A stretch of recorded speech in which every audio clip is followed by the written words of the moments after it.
Olá, meus queridos amigos, sejam bem-vindos ao Centro Espírita Online Casa de Jesus, conhecendo o Espiritismo.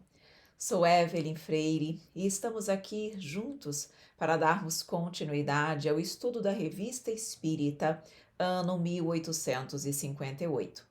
Para você que já nos acompanha, muito obrigada pela sua presença, pela sua confiança. E para você que está chegando agora, seja bem-vindo, seja bem-vinda. Aproveite e inscreva-se em nosso canal. Com isso, você terá a oportunidade de receber a atualização de todas as nossas aulas. E conheça também as outras redes sociais do Conhecendo o Espiritismo no Instagram, no Facebook e no Telegram. Meus queridos amigos, hoje nós vamos finalizar o mês de junho de 1858 e vamos iniciar o mês de julho. Então vamos abordar o item chamado Henri Martin, o item Variedades, o item A Inveja, o item Uma Nova Descoberta Fotográfica e considerações sobre a fotografia espontânea. E aí nós vamos realmente parar nesses pontos, nesses itens, pela aula de hoje, mas continuaremos estudando a Revista Espírita. Então vamos iniciar com o item Henri Martin. O que é que, na verdade, Kardec vai nos trazer nesse ponto? Ele até coloca aqui, um subitem, sua opinião sobre as comunicações extracorpóreas.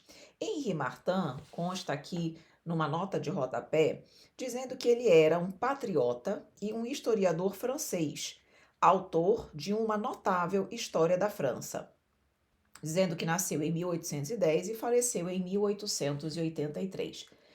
Então ele, diferentemente de outras pessoas, ele vem trazer uma análise bem mais séria, consciente, reflexiva e lógica sobre os fenômenos extracorpóreos. Ele não vem ali dizendo nem que eles são verdadeiros e nem que eles são fantasiosos, mas ele vem fazendo uma análise criteriosa. E o que Kardec quer nos mostrar com isso? Quer dizer que homens sérios, mostrar para a humanidade que homens sérios consideravam essa possibilidade. Em algum momento paravam para avaliar, não apenas utilizavam ou faziam como o que cotidianamente outros buscavam fazer, simplesmente negar. Ele não fez isso, ele tentou, claro, dentro das limitações dele, fazer uma análise reflexiva sobre a possibilidade ou a impossibilidade desses fenômenos extracorpóreos acontecerem.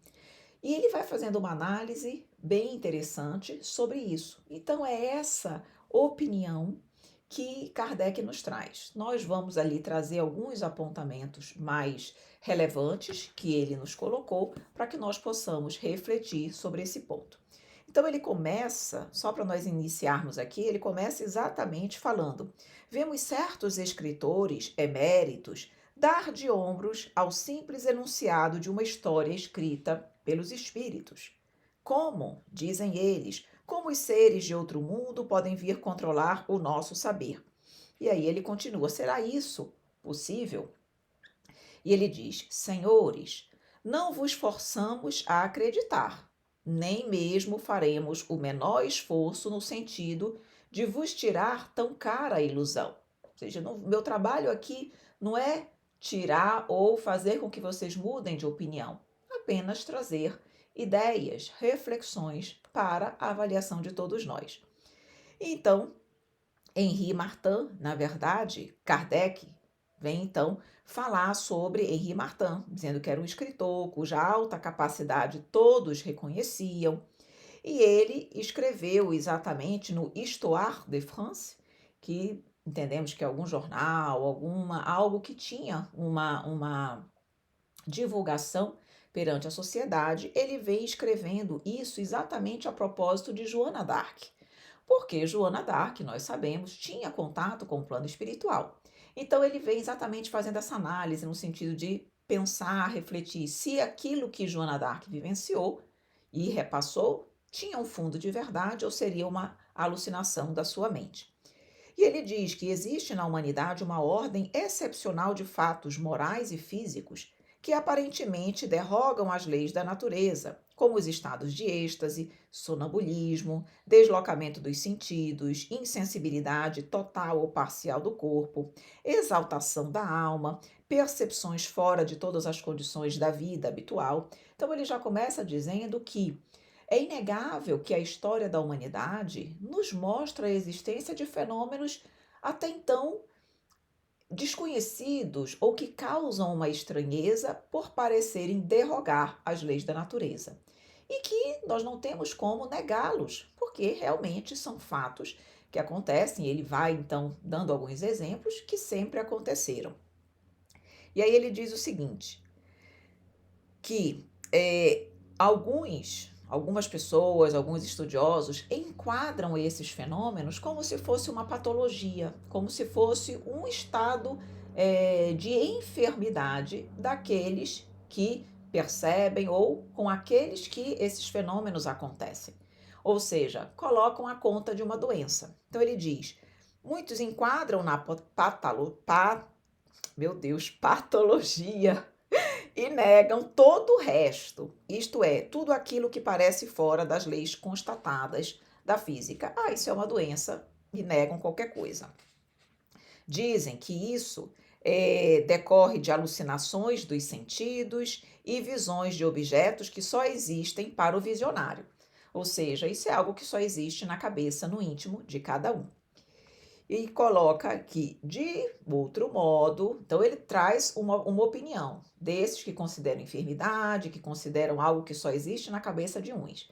E ele vai trazer então a opinião de outros, daqueles que passam pelas situações, dos estáticos, que dizem o seguinte, que diferentemente deles, sustentam esses que passam pelos fenômenos, sustentam que as visões dos estáticos têm objetos reais, certamente não vistos pelos olhos do corpo, mas pelo do espírito.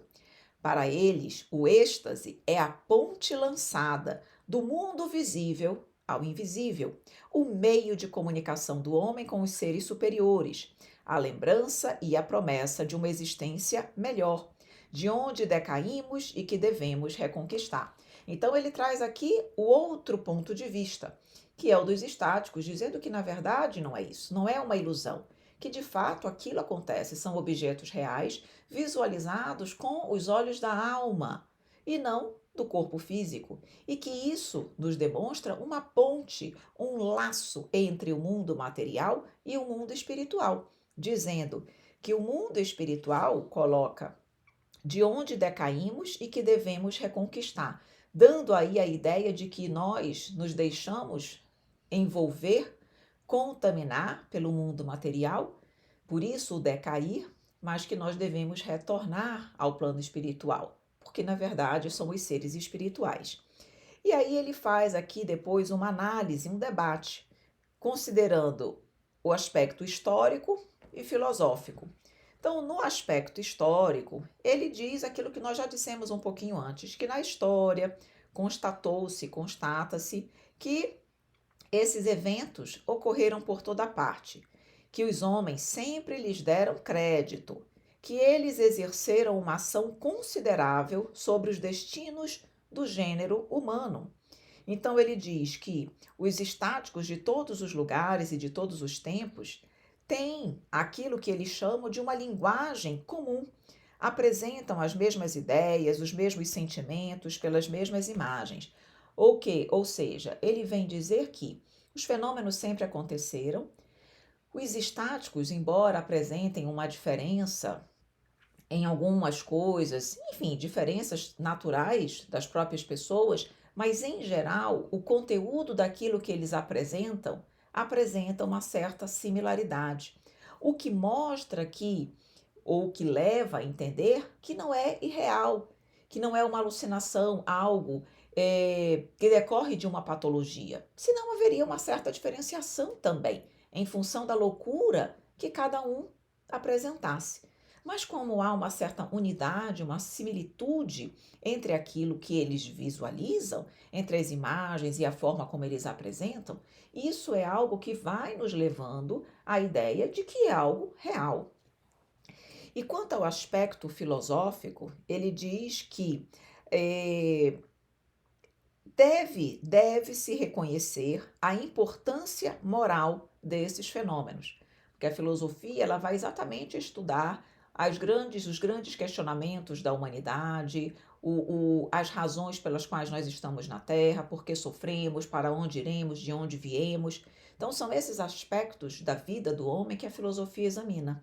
E aqui ele vai dizendo que não tem como nós deixarmos de reconhecer a importância moral desses fenômenos. Então, ele diz aqui: o filósofo poderia sustentar que a ilusão do inspirado consiste em tomar como revelação feita por seres exteriores, anjos, santos ou gênios, as revelações interiores dessa personalidade infinita que está em nós. Ou seja, ele diz que é possível que alguns filósofos sustentem que tudo isso que os estáticos percebem nada mais é do que uma exteriorização do seu próprio eu, do seu próprio íntimo, da sua própria personalidade. E aí ele diz: negar a ação dos seres exteriores sobre o inspirado, não verem suas pretensas manifestações mais que a forma dada às intuições do estático, não é absolutamente pôr em dúvida a intervenção divina nos grandes fenômenos e nas grandes existências. Então, ele diz que quando um filósofo, por exemplo, defende que eventualmente isso possa vir da própria personalidade do ser, isso não é negar a existência divina, a intervenção divina nos fenômenos, em tudo que nos acontece. Porque ele vem dizer: olha a interpretação e a análise que cada estudioso faz. Então ele diz: isso não é negar a intervenção divina. Sabe por quê? Porque a partir do momento que o ser reflete o seu próprio interior ou aprofunda tanto em si mesmo a ponto de alcançar essas informações, de ter acesso a esses fenômenos, isso também significa em um encontro com Deus. Nada disso acontece à parte ou longe das leis divinas, da divindade. Tudo o que nos acontece, mesmo quando nós adentramos no nosso interior, isso é um reflexo de Deus também. Então é isso que ele diz: quando a alma mergulha em si mesma, nela o encontra, ou seja, nela encontra Deus. E em toda inspiração salutar, nossa liberdade se associa à providência divina. Então ele não nega e ele nem confirma. Então ele diz: se eventualmente isso for, esses fenômenos decorrerem dessa manifestação da nossa própria alma, isso não derroga as leis divinas e não faz com que nós estivéssemos apartados da providência. Se eventualmente isso decorre realmente de uma interferência exterior de espíritos, igualmente há aí a presença divina. Então ele finaliza, na verdade, essa opinião, demonstrando aí a possibilidade e a viabilidade de ser uma possibilidade e de ser outra, mas que Deus estaria sempre presente em qualquer situação que houvesse. E assim ele finaliza as suas ponderações sobre esse assunto. E depois nós entramos no item variedades, que tem um subitem chamado os banquetes magnéticos. Aqui, na verdade, Kardec faz uma referência aos magnetizadores da época. Ele diz que na época haviam duas correntes de magnetizadores, tá? Embora todos eles tivessem como base, seguissem Mesmer, que foi o mestre na área, que trouxe à humanidade os ensinamentos e os estudos sobre o magnetismo, havia, e na França, essas duas correntes, embora seguissem todos Mesmer. E eles, conquanto se respeitassem mutuamente, não havia uma guerra, não havia um conflito, eles atuavam de forma distinta. E sempre na mesma época, eles realizavam o que ele chama aqui dois banquetes rivais, tá? Que era exatamente no aniversário natalício de Mesmer. no dia 26 de maio. Então, para comemorar, eles faziam esse banquete, mas eram dois banquetes rivais, aconteciam de forma apartada. E Kardec foi convidado, porque Kardec era um magnetizador. Kardec, antes de conhecer a doutrina, ele era um magnetizador e ele então compreendia, estudava, acreditava. Isso foi muito importante para também o conhecimento, a ampliação dos conhecimentos que ele já tinha em relação à doutrina espírita, que ele veio a ter, na verdade, com a doutrina espírita. Pois muito bem, Kardec foi convidado para ambos os jantares, banquetes, mas ele diz, ele ainda não tinha a capacidade da ubiguidade. Então, ele precisou escolher um dos jantares e assim ele fez. E na verdade ele relata que ele foi super bem recebido, com muito respeito, e que em nenhum momento o responsável pelo banquete, que falou e se pronunciou, falou de uma forma desrespeitosa à doutrina espírita, de modo algum, e que de uma certa maneira louvou os estudos, louvou tudo aquilo que acontece de novo na humanidade que possa vir a agregar conhecimento, moralidade, educação, enfim, tudo aquilo que possa ser positivo para a humanidade. Então, na verdade, é isso que ele repassa dentro desse item. Então, ele diz o seguinte, que eles têm, esses dois grupos rivais, têm as mesmas crenças e o mesmo mestre, que é Mesmer, que ele diz que gostaríamos de ver os homens de bem, porque ele reforça que ambos são homens de bem, ambos os grupos. Ele disse que gostaria de ver os homens de bem unidos por um mesmo sentimento de confraternização. Com isso, a ciência magnética lucraria em progresso e em consideração. Mas, como ele não pôde realmente ir aos dois, ele escolheu um. Mas ele disse: a doutrina espírita não sofreu de ninguém críticas inconvenientes. E aí ele diz que, inclusive, o responsável pelo jantar disse assim, que ele proclamou em alto e bom tom o respeito que devemos ter pelas crenças sinceras, mesmo quando não as compartilhamos. Olha o bom exemplo. Então, são crenças sinceras, que têm ali bons propósitos, então precisam e merecem o nosso respeito. Então, ele diz: sem se pronunciar pró ou contra o espiritismo, fez sabiamente observar que os fenômenos do magnetismo, revelando-nos um poder até então desconhecido, devem tornar-nos ainda mais circunspectos em relação aos que ainda se podem revelar, e que, pelo menos, seria imprudente negar os que não compreendemos ou não chegamos a constatar. Então, mostrando aqui que em nenhum momento, embora eles ainda não, como ele diz aqui, ainda conquanto eles não se designem espíritas e nem ainda concordem com os fenômenos, até mesmo porque não os estudaram, ele diz aqui: nós não devemos agir com imprudência, seria imprudência negar aquilo que não compreendemos. Como nós muitas vezes fazemos, porque não compreendemos, saímos a tudo negar. Então, ele vem nos mostrar que esse não é o comportamento adequado. E aí, realmente, ele finaliza as suas ponderações sobre esse evento. Vamos adentrar, então, no mês de julho de 1858. Começa aqui com a inveja, uma dissertação moral ditada pelo espírito São Luís. Então, o espírito São Luís, por intermédio do médium Senhor D, que era considerado aqui um dos médiuns mais completos, não só pela grande facilidade de execução, como por sua aptidão em servir de intérprete a todos os espíritos, mesmo para os de categoria mais elevada. Então, São Luís vem, por intermédio desse médium, Senhor D, trazer algumas considerações sobre a inveja.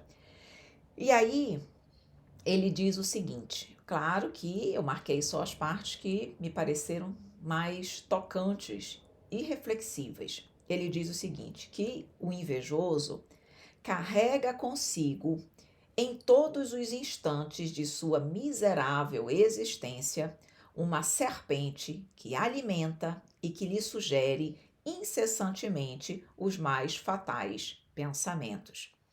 Aí ele diz: se esse infeliz tivesse olhado somente para baixo de sua posição, teria visto o número daqueles que sofrem sem um lamento e ainda bendizem o Criador.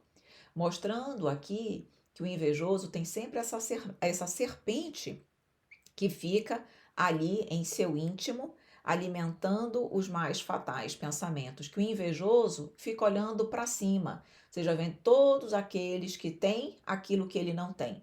Toda a riqueza, todo o poder, enfim, tudo aquilo que ele gostaria de ter e não tem. Mas que se ele olhasse para baixo e ele visse todas as pessoas que têm infinitamente menos do que ele veria, ele perceberia o quão agraciado ele é, o quão feliz ele é. E eu me lembrei nesse exato momento, um diálogo que eu estava tendo com a minha filha ontem, onde ela estava exatamente fazendo essa observação. Onde nós estávamos estacionados, estávamos num café, e aí passou um Porsche.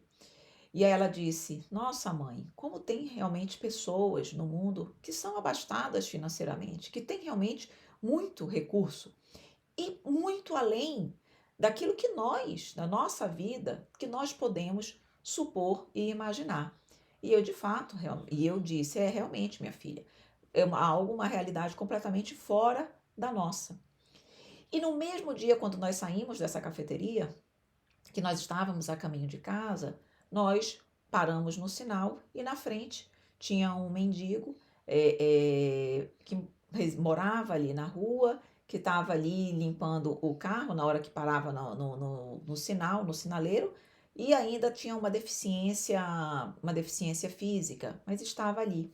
E aí, na mesma hora, ela disse: nossa, mãe, como o nosso coração sofre, como nós nos sentimos apiedados da vida, da condição dessa pessoa. Como isso dói, como isso machuca o nosso coração.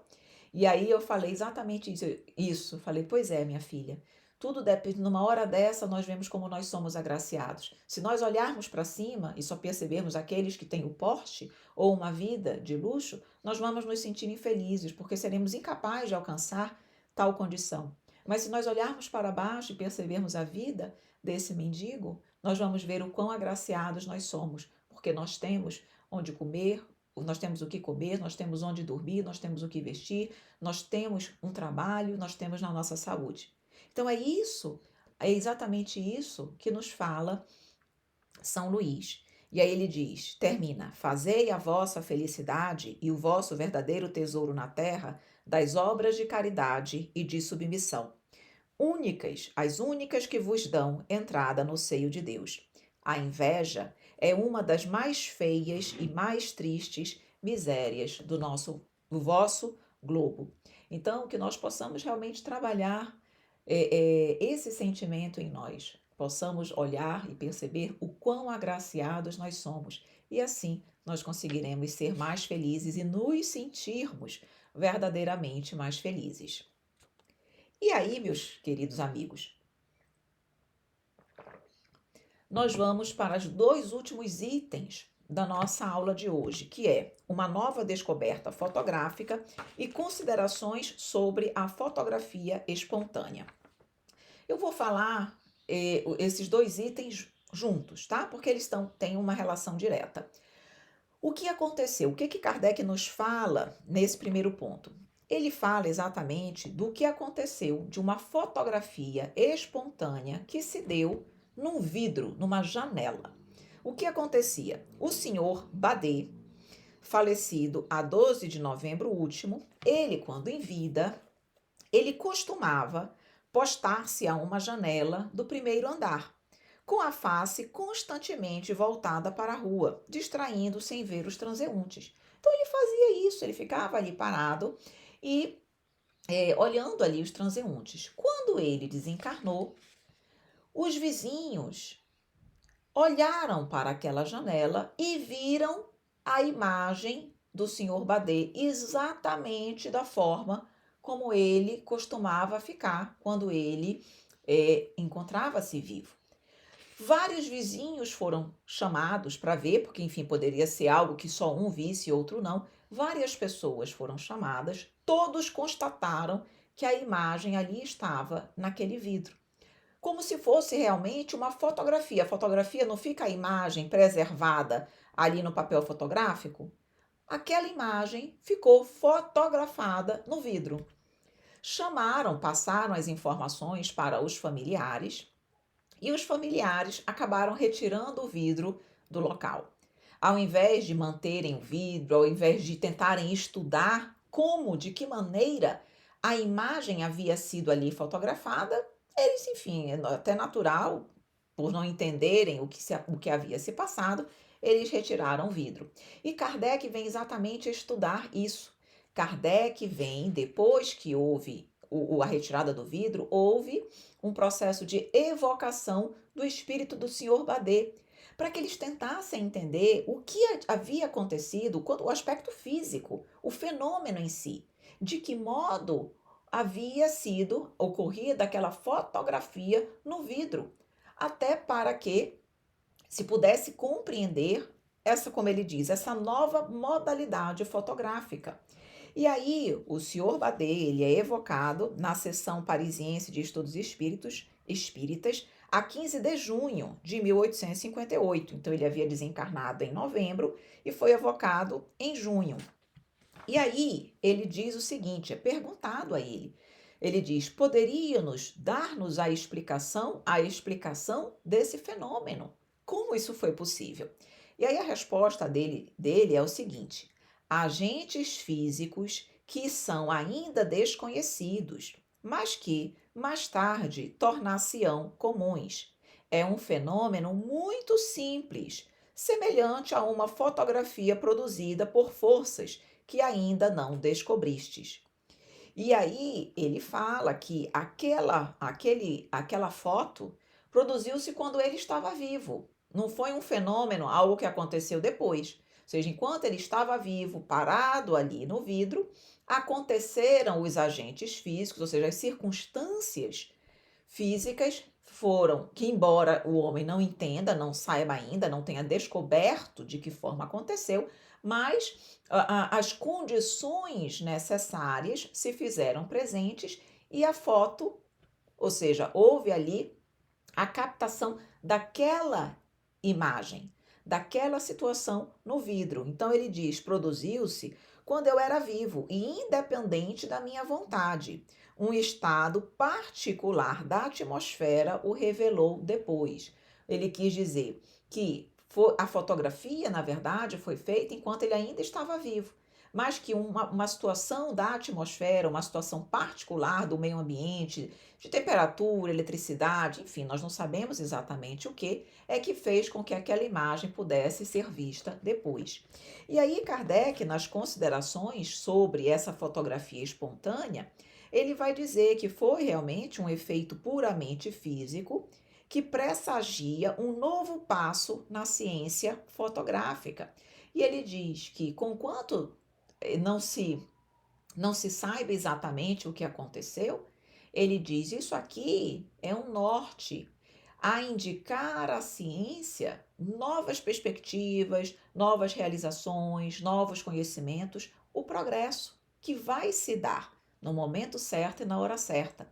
Ele até coloca uma observação muito interessante, que dizem o seguinte: mas por que então não se pergunta aos espíritos para que eles expliquem exatamente o que aconteceu, para que nós possamos reproduzir exatamente o fenômeno?